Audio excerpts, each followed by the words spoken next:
یہ مسلم کے اندر روایت ہے، نبی علیہ الصلوۃ والسلام نے فرمایا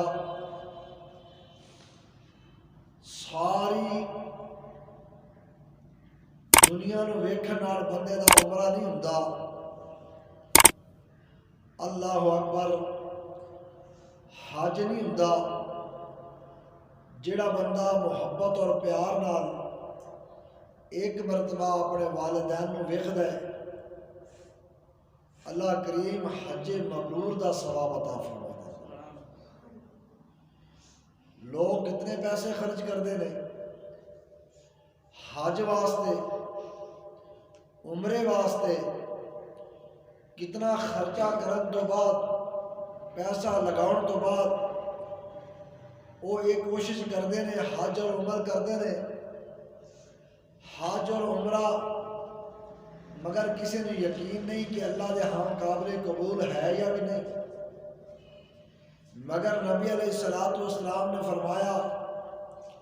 کائنات دے لوگوں، جڑا بندہ اپنے ماں باپ نو محبت بھریاں شفقت بھریاں نظراں دے نال ویکھدا ہے، نظر رحمت دے نال ویکھدا ہے، اللہ حج مبرور دا ثواب عطا فرماندے نے۔ مبرور دا یہ معنی ہے جیڑی حج منظور اور مقبول ہوئے، اللہ نو قابل قبول ہوئے، اللہ اس نو حج مبرور دا ثواب عطا فرماتا۔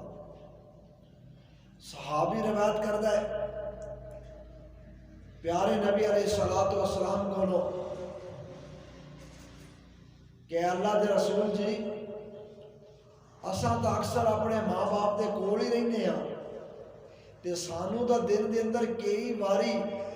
ماں باپ نو بار بار دیکھنے دا موقع ملتا ہے، اور ایک بندہ اگر کئی مرتبہ دن دے وچ اپنے ماں باپ نو پیار بھریاں محبت بھریاں رحمت بھریاں نظراں دے نال ویکھے تو پھر صحابی دا خیال تھی کہ شاید کمی ہو جائے گی، تھوڑا ثواب ہو جائے گا، مگر نبی علیہ الصلوۃ والسلام نے فرمایا، آپ نے فرمایا کہ اے میرے پیارے صحابہ، یاد رکھو اگر ایک بندہ ایک دن دے اندر اپنے والدین و محبت نال، پیار نال، رحمت بھریاں نظراں دے نال، شفقت بھریاں نظراں دے نال دن دے اندر 100 مرتبہ بھی دیکھے گا، اللہ 100 حج دا ثواب عطا فرمائے۔